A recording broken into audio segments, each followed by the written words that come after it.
Ladies and gentlemen, it is indeed a pleasure to introduce our Master of Ceremonies this evening, the former United States Ambassador to the United Nations, the former Mayor of Atlanta, and a steadfast champion of international partnership for the future of Africa. I welcome the Honorable Andrew Young.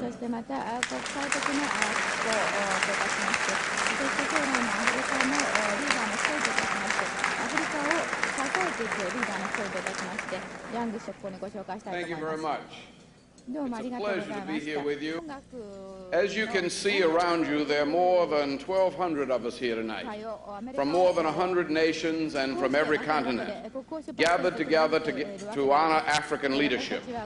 It is now my special pleasure to bring to the podium a man who has devoted many years to the cause of development in Africa and around the world. A man who for years as president of the World Bank brought the no-nonsense rigor of the bottom line to the business of combating hunger and poverty. We're proud to have with us as chairman of the honorary committee of this year's Africa Prize, the chairman of the executive committee of the Bank of America, Mr. A.W. Clausen. Mr.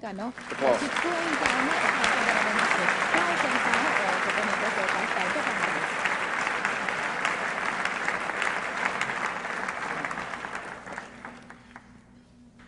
The Africa Prize for Leadership is much more than an award. It is a strategic communication campaign designed to focus the international spotlight on the untold story of Africa, the story of the innovative and increasingly successful efforts underway to improve the quality of life for hundreds of millions of the world's poorest people. The communication campaign is also designed to empower leadership in Africa, so that those individuals who are facing the tough challenges and making the difficult decisions necessary to raise the quality of life for Africa's people will recognize that the world community does care, that when we pay tribute to one dynamic leader with this Africa Prize, we are recognizing thousands of individuals who day after day provide the leadership that is needed. In a very fundamental way, Africa suffers from a lack of recognition. People too often think of Africa only in terms of failure and crises. We are almost never informed of the achievements of the many men and women who are rising to meet the challenge of building a viable future for Africa. I would like to ask you to join me in welcoming for an invocation and remarks one of the most remarkable men I know, a man who has been in our thoughts and prayers, one of the hopes of all of the African continent, the peacemaker in South Africa, and our friend, Nobel Prize winner, but mainly a man of God and a man of the people, Archbishop Desmond Tutu.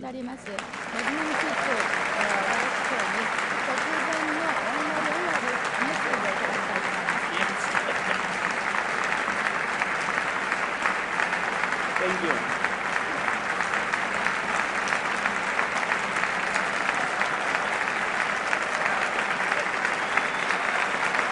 Thank you, thank you, thank you.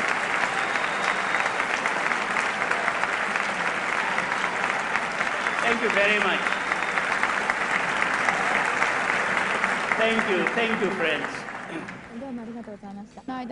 But it is a very great honor to be here. And I think we want to give the Hunger Project staff and all of those who support them a very warm hand for a splendid job of work.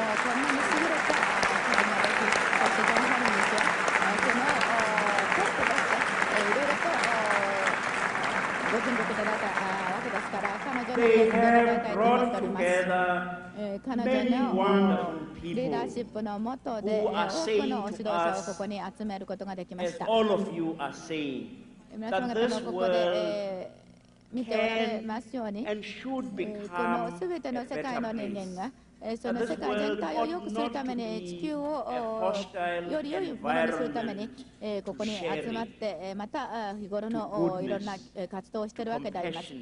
そのためには人々をお互いに同情を持ち、お互いにこの理解をし合い、そして愛していかなければいけないと考えます。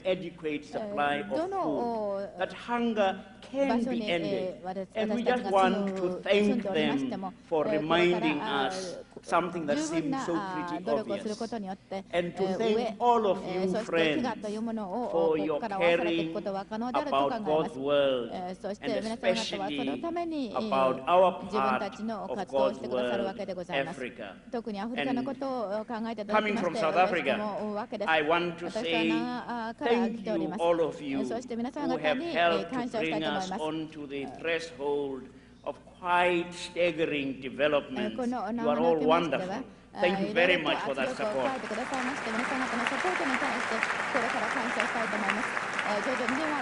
Thank you very much.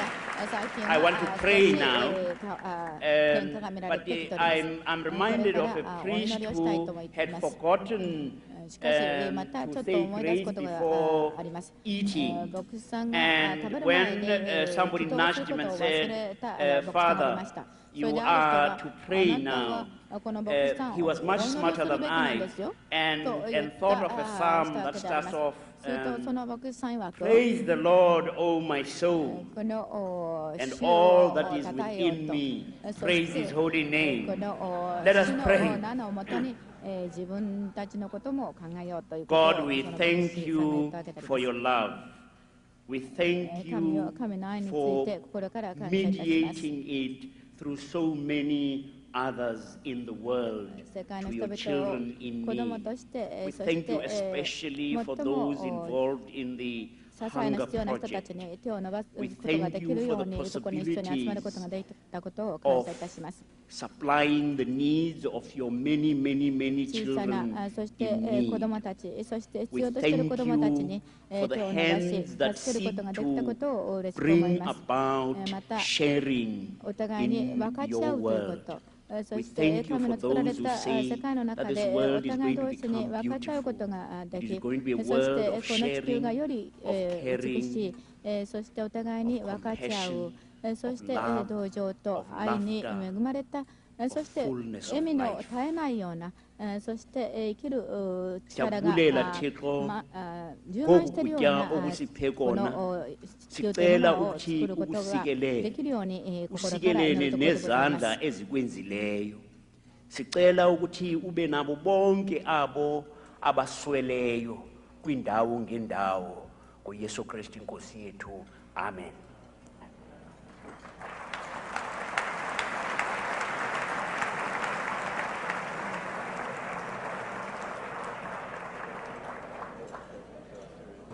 It's now my pleasure to introduce the woman who has led the Hunger Project since its inception and has built it into a global organization and a worldwide movement for the end of hunger.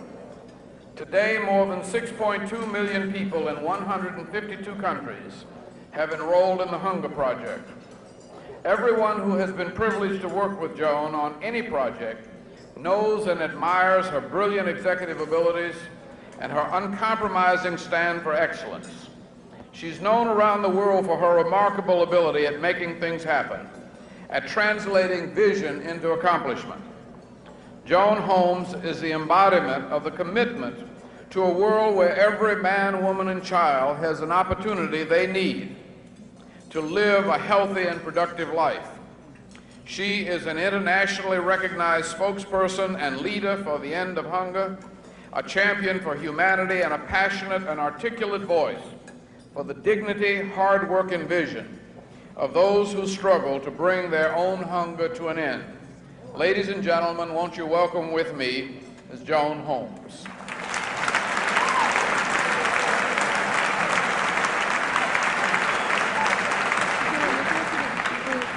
We are here tonight to honor leadership, bold, courageous, visionary leadership for the end of the persistence of hunger. This is an era marked by dramatic breakthroughs in science, technology, and international cooperation. And yet, for 1/5 of the world's population, the fact remains that they continue to live a life which is hallmarked by a life of daily struggle, the daily struggle for survival. 35,000 human beings die each day. 35,000. Because they lack the opportunity to be adequately nourished. Nearly 9,000 of these deaths are on the African continent. Bringing an end to this needless tragedy requires many things, but none is as crucial as leadership. This makes it vital that those of us committed to the end of hunger create an environment in which leadership is expanded, supported, empowered, emboldened, acknowledged, and celebrated.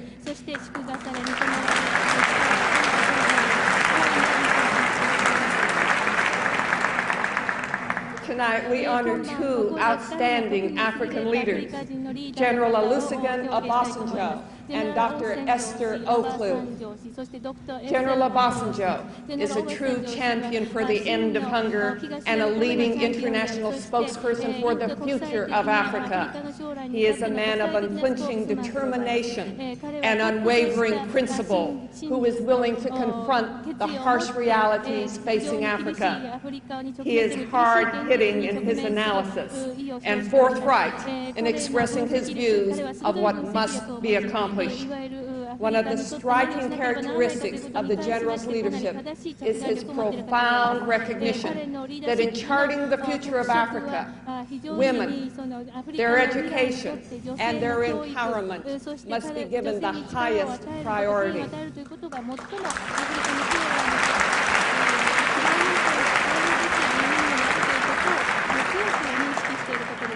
General Obasanjo, as someone who has come to know and recognize the power and integrity of your leadership, may I, on behalf of the Hunger Project, offer you and extend to you our sincerest and warmest congratulations on being awarded the 1990 Africa Prize for Leadership.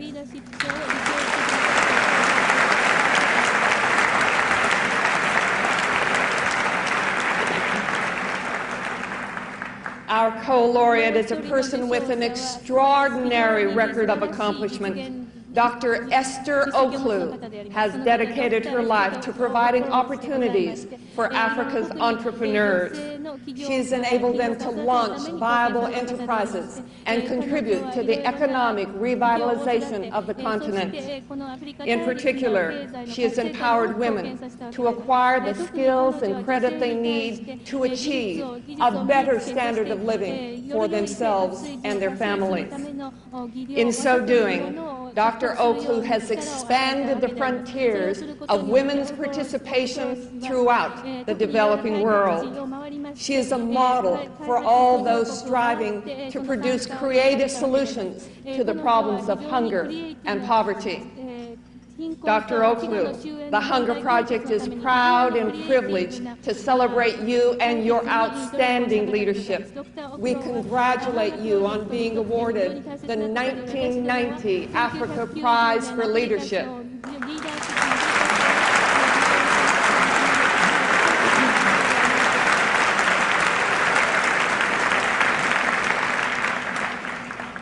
Tonight, in honoring the first woman recipient of the Africa Prize, we have the opportunity to pay tribute to many women.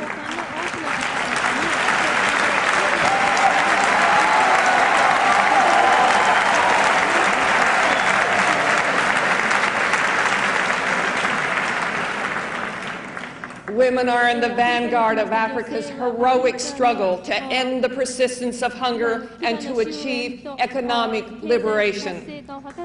It is well known that the participation of women in the struggle is largely unrecorded. It is also well known that the women of Africa have and face the harshest circumstances in their daily lives. Yet those of us who have the privilege of working with Africa know that the African women know of their contribution and we know of their leadership. and we know that it is undeniable.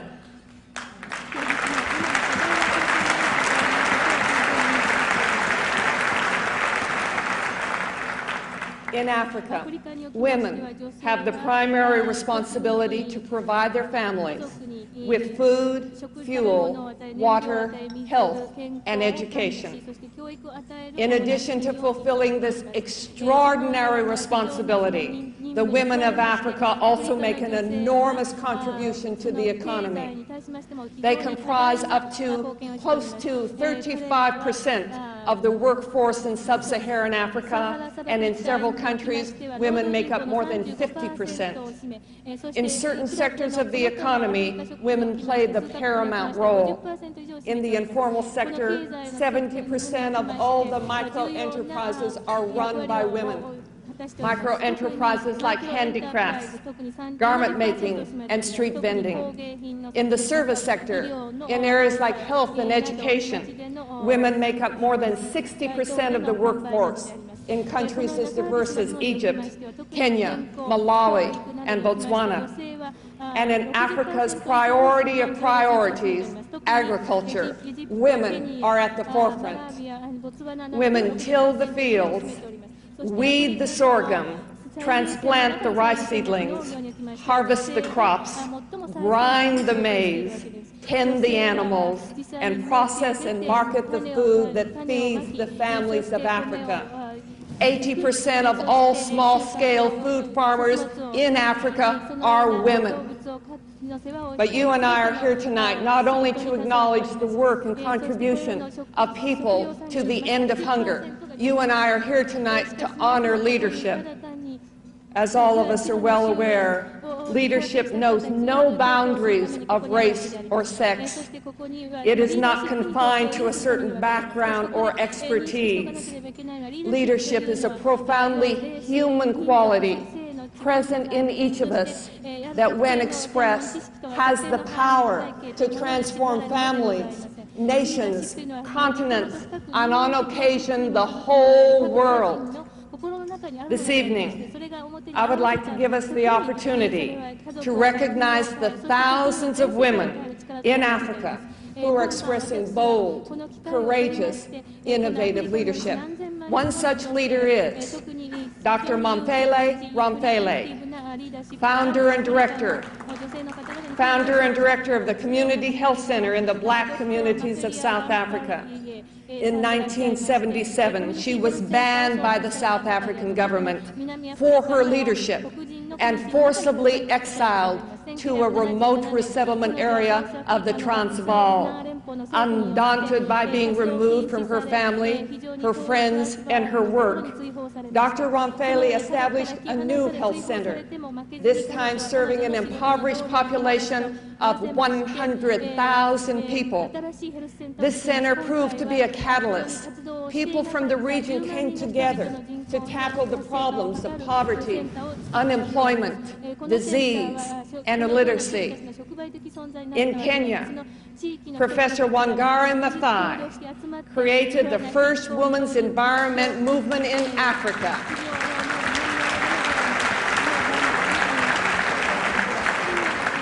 The Green Belt movement, long before the environment became a priority on the international agenda. Dr. Maathai observed the serious problems in Kenya caused by the loss of trees and the encroachment of the desert. She made a substantive analysis of these problems, devised creative solutions, and organized a nationwide movement of women to meet the challenge. Under Dr. Maathai's enterprising leadership, more than 50,000 women have joined this village-based movement, and they have planted an estimated 10 million trees.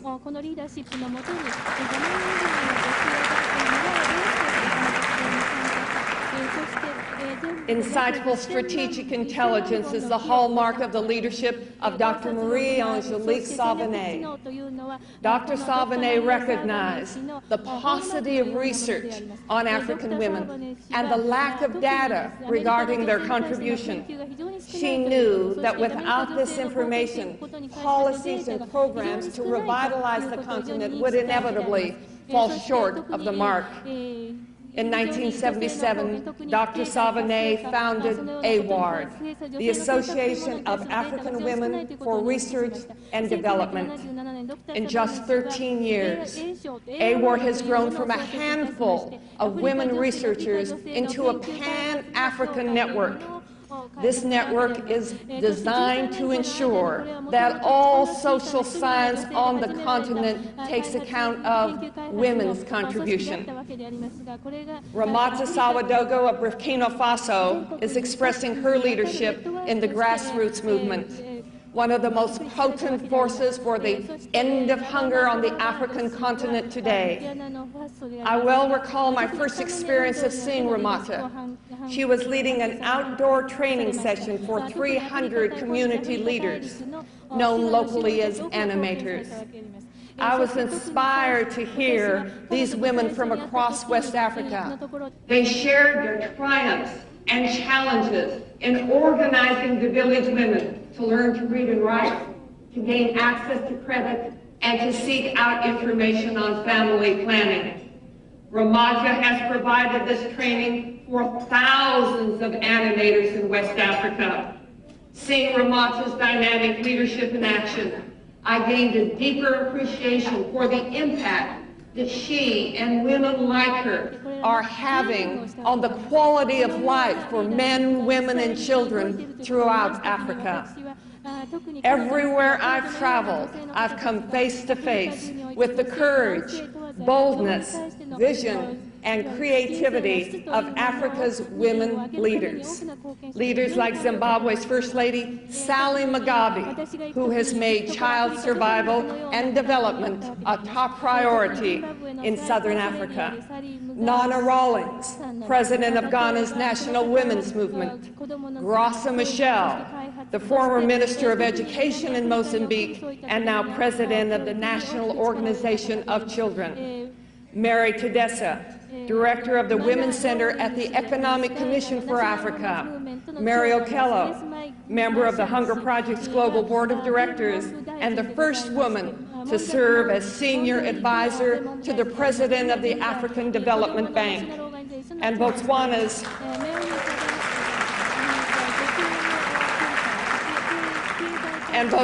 Foreign Minister, Dr. G.K.T. Chiepe, whose negotiating skills have been crucial in expressing Botswana's stand against apartheid.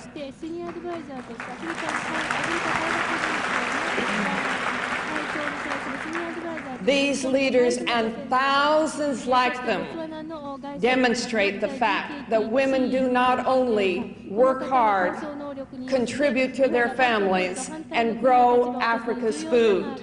The bottom line is, women are coming into their own power and their own leadership. This is good news for Africa.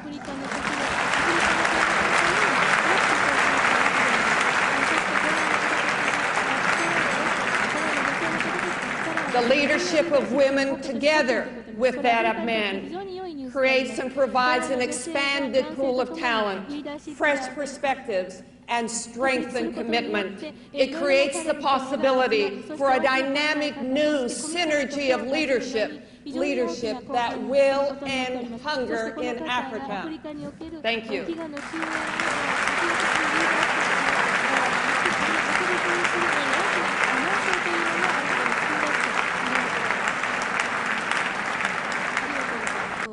Your Excellencies, ladies and gentlemen, it is my pleasure to introduce the chairman of the Africa Prize International Jury and our good friend, and my good friend, Brad Morse.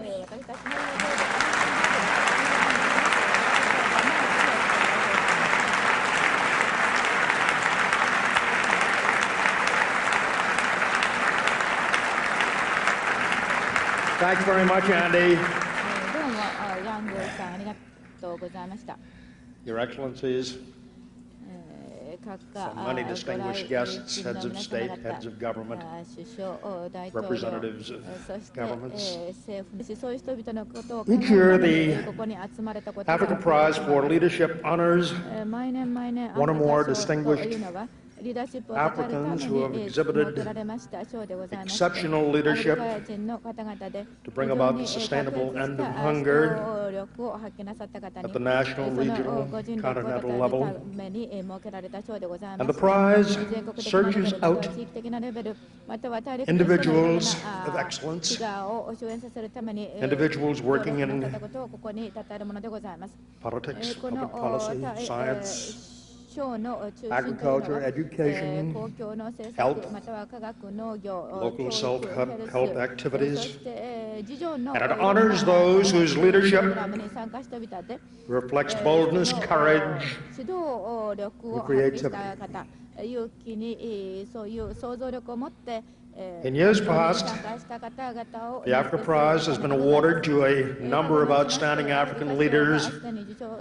President Abdou Diouf of Senegal, First Laureate, President Robert Mugabe of Zimbabwe, our host of this year's international announcement of the African Prize last month. President Kwet Masere of Botswana. The prize has been awarded to one of Africa's most illustrious scientists, my good friend Dr. Tom Odhiambo of Kenya, and to Dr. Bernard Rodrigo of Burkina Faso, who is the founder and the head of one of the largest and most successful grassroots movements for self-reliance. But tonight we honor two African leaders, leaders of great achievement, leaders who have provided inspiration and created special opportunities for new generations of African leadership. Our laureates devoted their lives to encouraging people to take those actions necessary to ensure that all Africans are able to lead healthy and productive lives. Tonight, we are delighted to present the African Prize for Leadership to a highly successful entrepreneur, industrialist, philanthropist, national and international leader, and the very first woman to receive the African Prize for Leadership, Dr. Esther Oklu.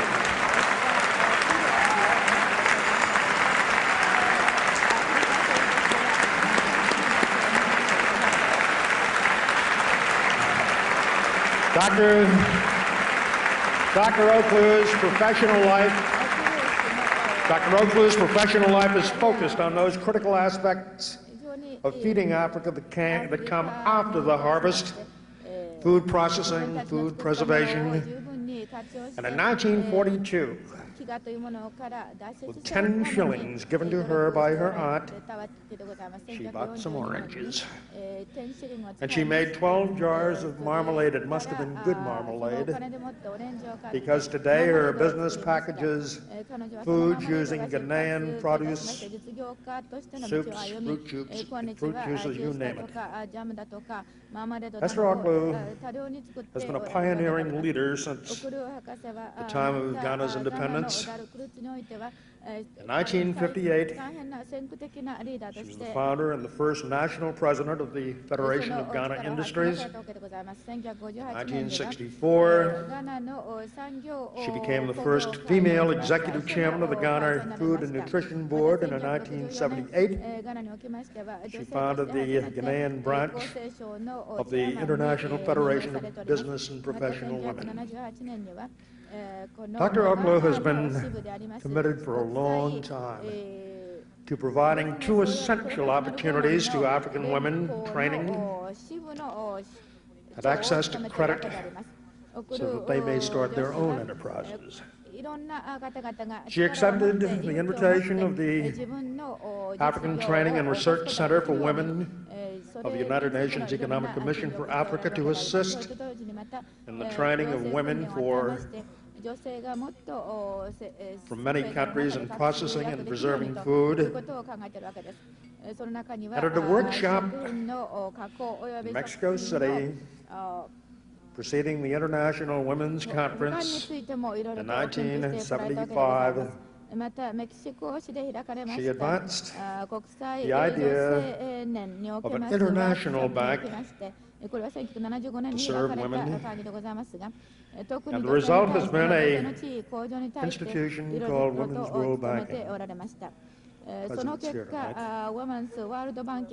It's played a vital role for the empowerment of women. And historically, women have lacked access to credit because they did not and often were not permitted to acquire the assets that could stand as collateral. But Women's World Banking provides guarantees for women who cannot provide collateral so that they are eligible for bank loans. And Dr. Oklu first became the chairman and the very first chairman of its board back in 1980, 10 years ago, and she served in that capacity until 1985. And it was my high privilege to meet Esther in those early days. She's a dynamic, creative force for Africa and an inspiration to the entire world. And Joan, if you would join me in coming forward, it would be a great honor for us to present the 1990 Africa Prize for the Sustainable End of Hunger to Dr. Esther.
Mr. Moss, Chairman of the International Jury, Your Excellencies, distinguished guests, friends, I feel rather overwhelmed as I stand before this August gathering to receive the Africa Prize for Leadership for the Sustainable End of Hunger. This is indeed an unexpected honor and privilege, which I receive with humility, appreciation, and gratitude. Perhaps I've been chosen as one of the winners of this year's award because of my several years of association with food industries, especially the indigenous ones, with the governmental women's organizations, women farmers, and their children. Thus, I accept this award on my own behalf and on behalf of all these people. I share the honor with them all. Today's occasion is an evidence that the whole world is attaching importance to the contribution of people engaged in farming and in food industries. This award makes me feel very proud of our people who produce food, especially the women farmers of Africa. I want to greet you all on this occasion. Those of you who are working very hard and do not know that people appreciate your efforts. Rest assured that overseers far away in other parts of the world take notice of your efforts to feed your families and the nation. In the fight against hunger, you African women are in the front line, and I salute you all.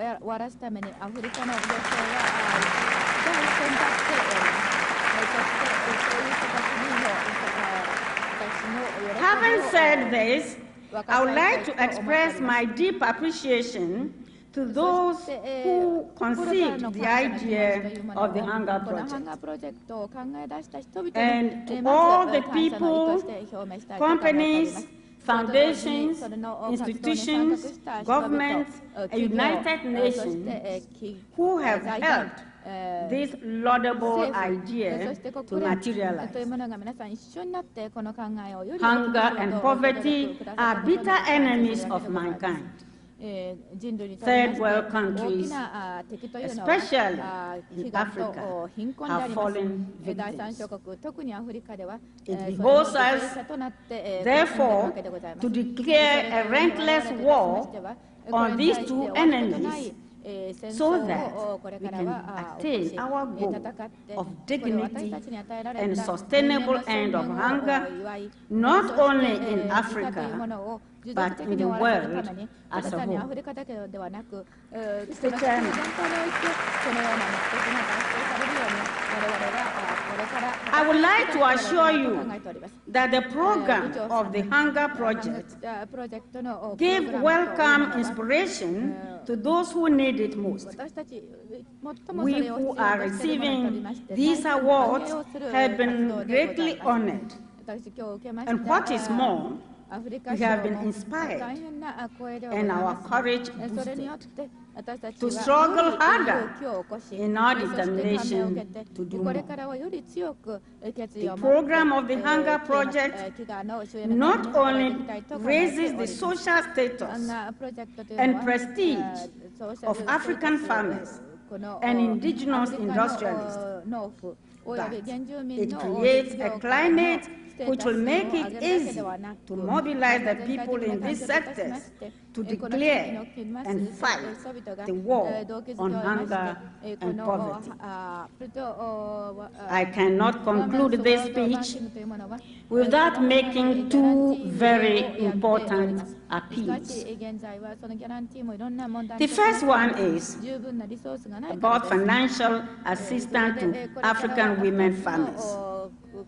I'm appealing to governments and donor agencies in the developed countries that when in the future they make aid or loan agreements with African countries for agriculture, they should put a clause to reserve a percentage exclusively for the use of women farmers.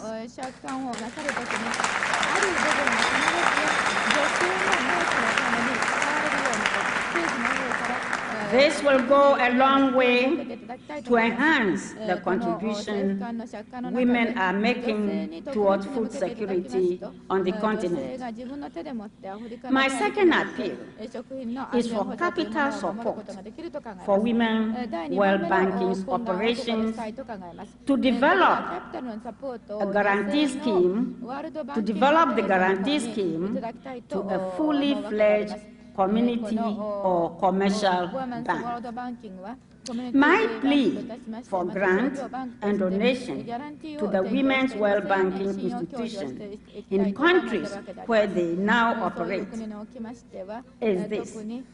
These donations and grants will be used in establishing community banks or commercial banks.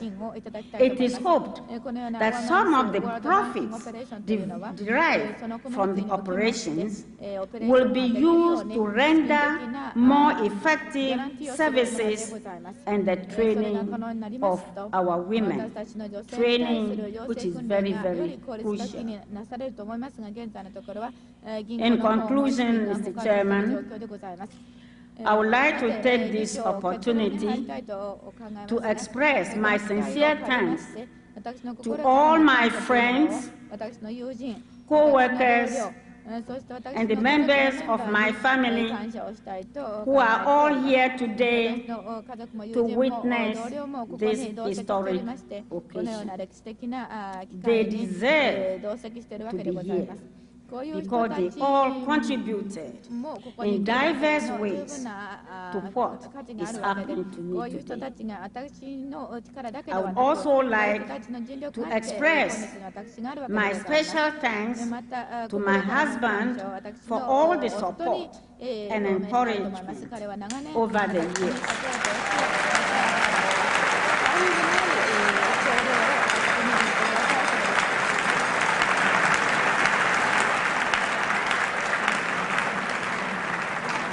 Mr. Chairman, I thank you all for coming. May the good Lord reward you and bless you all. Thank you.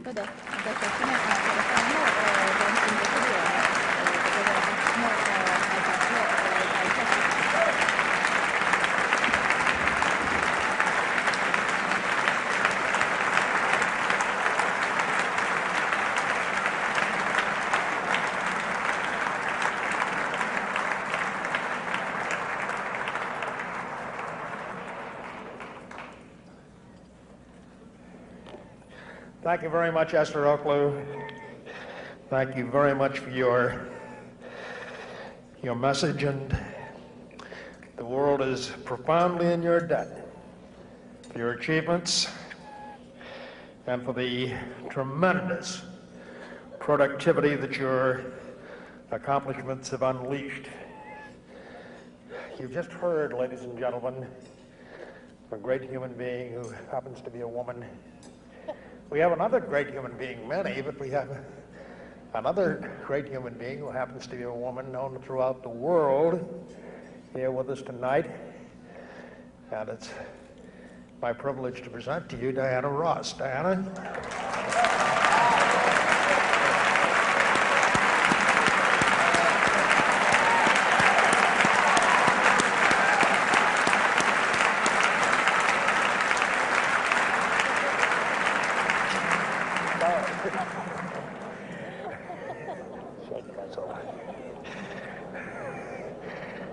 It's now my great honor to announce the presentation of the African Prize for Leadership to an individual that I have had the privilege of knowing and indeed working with for many years, a respected statesman, trusted peacemaker, a graceful and distinguished writer, a dedicated farmer, General Olusegun Obasanjo.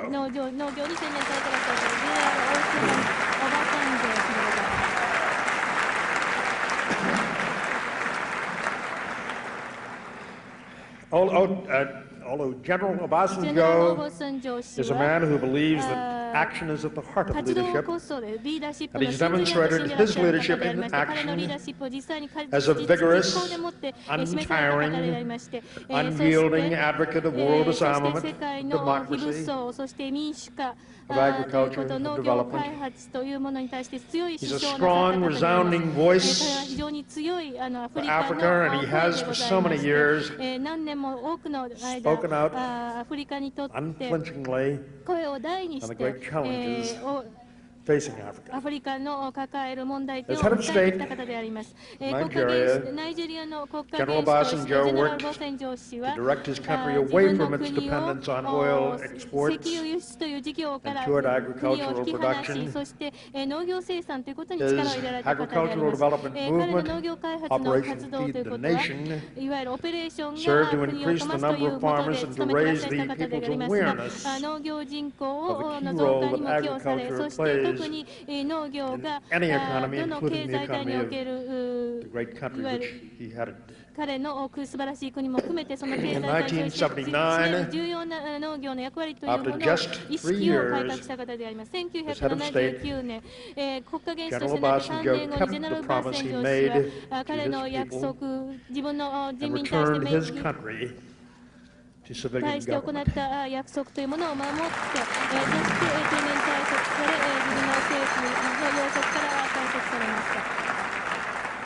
Upon retiring from the army and indeed from politics, General Obasanjo took up farming as a career, serve as an example to his nation. And he currently manages a large-scale farm in Nigeria, which I was privileged to visit, all of you remember, in 1985, which has, among other things, more than 600,000 chickens. General Obasanjo served as the co-chairman of the Commonwealth Eminent Persons Group on South Africa, which contributed enormously to the current dialogue and the peace process in South Africa. More recently, he was appointed as an advisor to the Institute for International Tropical Agriculture, where, after he retired from government, he was once a student himself. A skilled and experienced mediator, General Obasanjo played a major role in arranging the Angola-Namibia peace talks in May of 1988. Currently, he serves as a leading and influential voice for world peace as a member of the Independent Commission on Disarmament and Security and as a member of the Interaction Council of former heads of government.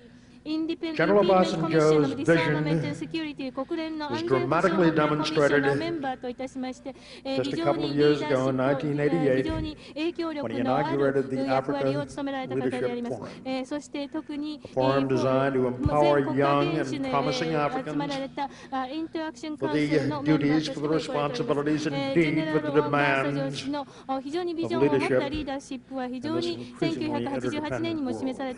Once again, you would join me. It'll be our honor to present the African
We salute and express thanks on behalf of those who share our ideas and ideals of leadership, industry, and service, laboring in the vineyard of human struggles, and on whose behalf, in reverence, responsibility, humility, and trepidation, we receive this honor and this award.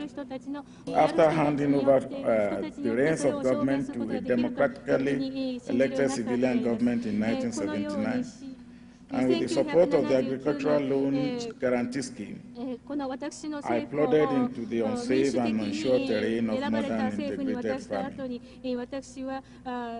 My joy subsequently has been that the products of my farm have found their ways into several kitchens and into many mouths and stomachs all over Nigeria and beyond. But more importantly, many Nigerians have followed my example in such a way that agriculture has become popularized and dignified. It, however, remains to be made more financially rewarding if those who have followed my example will be encouraged to stay on the farm. There is a refugee epidemic in Africa, a high concentration on a continent least able to care for them. The estimate stands at over 5 million. Conflicts in different parts of Africa have made millions flee their homes for the relative safety of other countries and other societies. For the same reason of personal security, many others are displaced from their root in internal exile.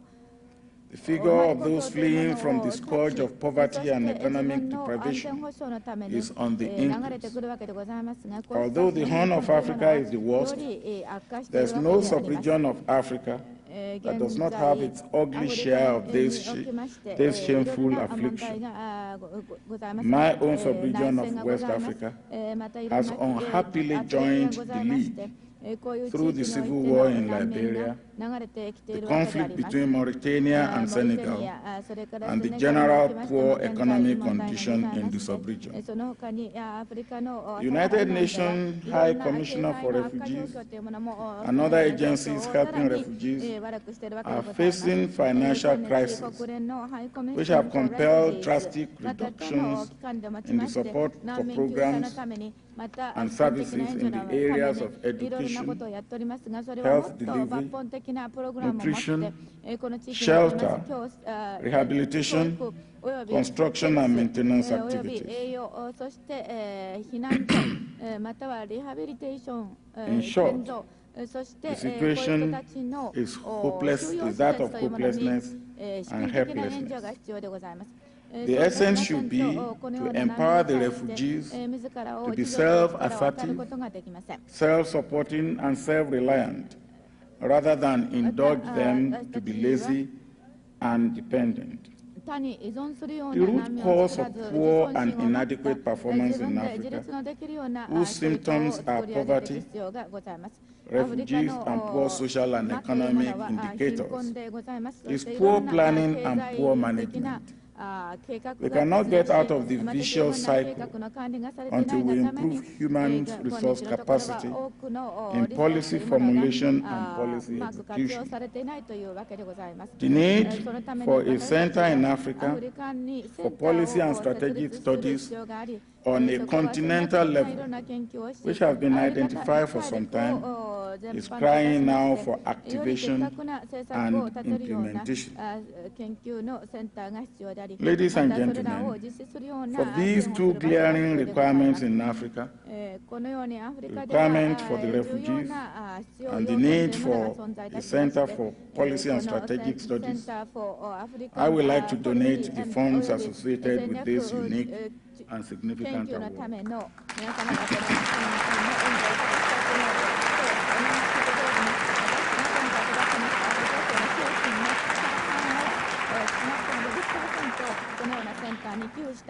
50% of the award is donated to the cause of refugees and the alleviation of their suffering in Africa.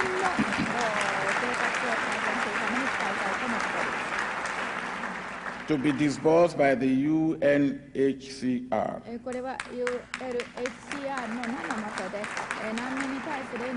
This amount cannot but be a drop in the ocean. Thus, friends, I appeal for immediate matching donations from all people who feel concerned, individuals, institutions, organizations, and the international community at large, with the plight of refugees, particularly in Africa. In the same vein, I donate the remaining 50% to the cost of planning and establishing an African Center for Policy and Strategic Studies. Again, with the appeal that we seek and secure a matching donation from well-wishers of Africa. These funds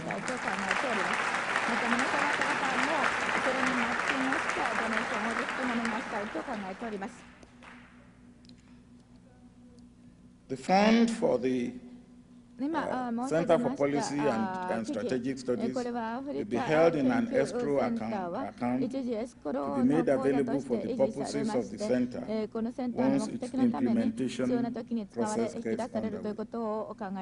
I appeal to all of you present here tonight, to those watching and listening to us, and to the international community not to consider Africa as a lost cause. We need your active and tangible support. 10% of the world population reside in Africa.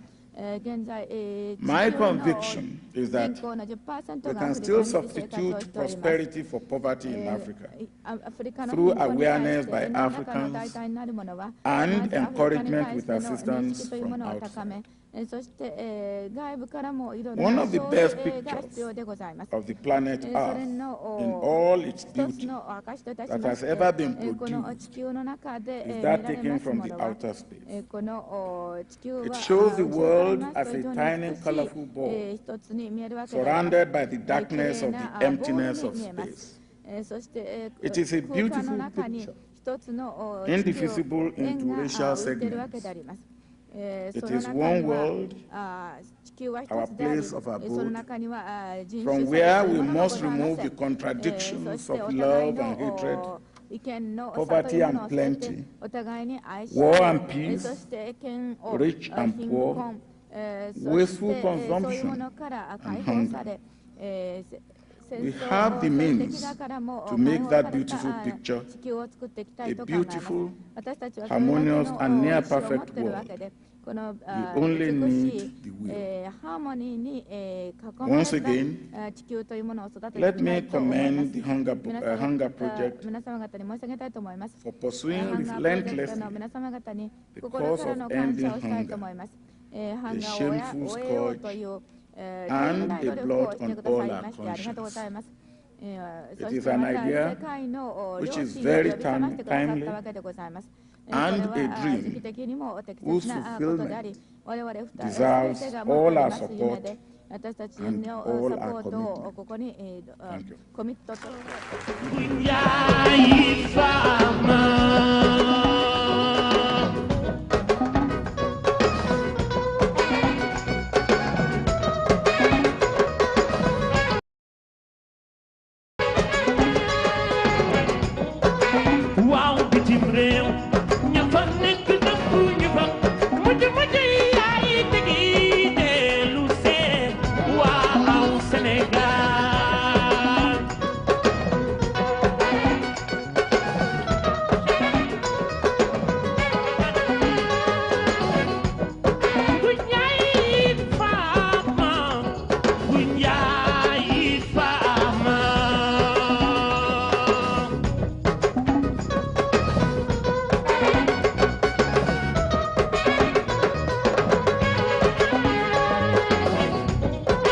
Wow, bitim rew